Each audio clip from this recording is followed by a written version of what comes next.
With Star Wars The Force Awakens set to hit theaters in 2015, it was a no-brainer that merchandise would be all over the place for Star Wars. And of course, to jump into the action, Disney Interactive and Avalanche Software. It would be stupid if they didn't include Star Wars into Disney Infinity 3.0, the third installment of the franchise, which had the slogan, "Great characters, great adventures, and join forces." And yeah, I still remember the day the first trailer was released. It was kind of expected. In the weeks leading to the announcement, we got leaks of the starter pack packaging as well as Disney figures that were to come for the game. And once again with the trailer, they knocked it out of the park. Looks like we have visitors. Let's hope they come in peace. Don't worry, Buzz. Some of these characters, they do come in peace. Others, not as much.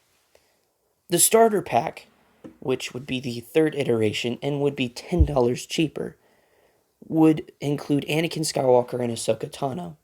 Very similar to the Toy Box Combo Pack, it would only contain those two characters, instead of three like we've gotten in the past two iterations.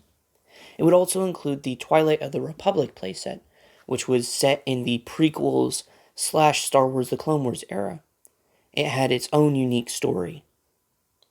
The playset would also include characters of Obi-Wan Kenobi, Yoda, and Darth Maul. One of the biggest things out of the gate with 3.0 was the quality of the figures. It went considerably up from the previous iterations. Once again, they would continue to work with third-party studios like Ninja Theory, Studio Gobo, United Front Games, and Sumo Digital, some of which they worked with in the past. Disney Infinity 3.0 would continue to evolve the game, making the playsets more immersive and enhancing the combat, once again, as well as continuing and also simplifying the skill tree. The Toy Box mode would also get enhancements, along with more buildings and things that you could create. I mean, you can now create Main Street USA if you wanted to. I totally haven't done that. But there also would be two new Toy Box games. Toy Box Takeover, a RPG combat-centric game mode, as well as a Toy Box Speedway game, which pretty much was Disney Infinity's version of Mario Kart. Interiors would also be enhanced, giving more customization, more room decor. I mean, for crying out loud, they had a Haunted Mansion and It's a Small World room styles. Also new this go-around was the way they had power discs. In 2.0 and 1.0, they had a blind bag system where you didn't know what power discs you would get, and you'd only get two at a time. This time around, they would be in a pack-based system, which you could see all four power discs you were getting. They were also based off different franchises or different playsets. For example, you would have a power disc pack of The Good Dinosaur or The Force Awakens.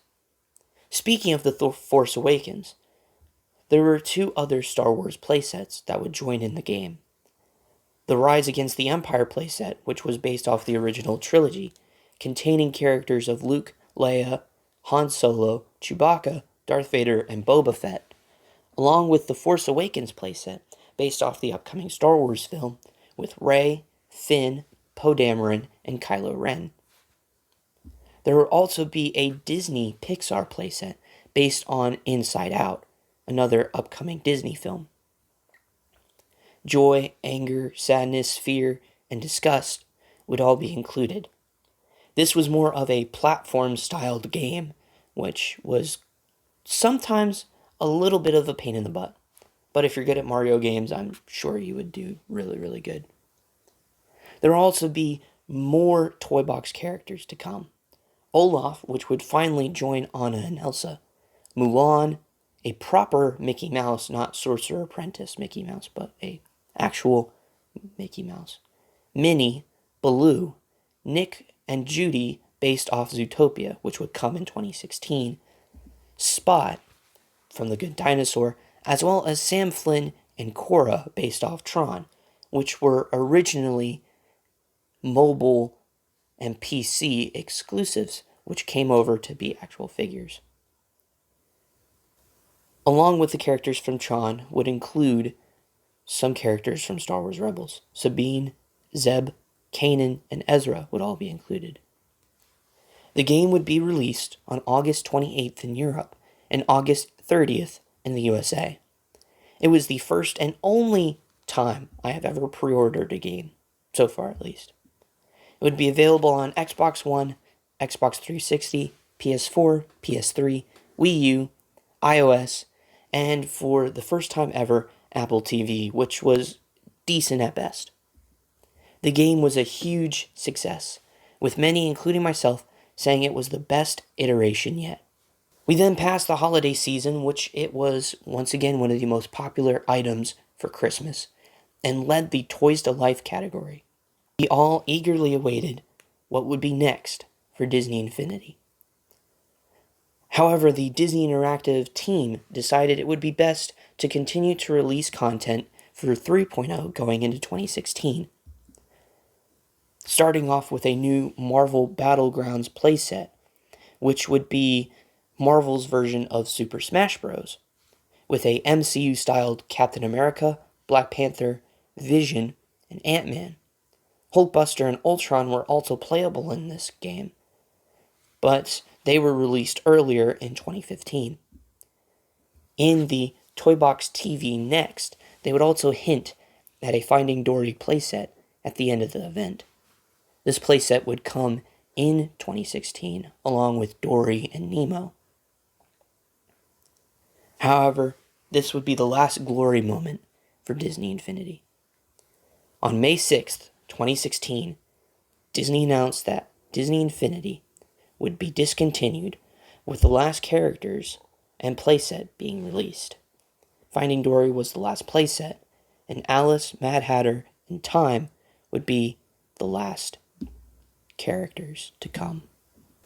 And then after that, it would be shut down, effectively canceling all plans for the next adventures in the game. But after its cancellation, the Toys to Life category continued its downward spiral. LEGO Dimensions shut down and Skylanders underperformed, with, at this point, the category has died. Disney Infinity is still regarded and remembered by many of its fans, many who were saddened by its cancellation, but it still lives on, leaving the remains of only what could have been for us to see and wish.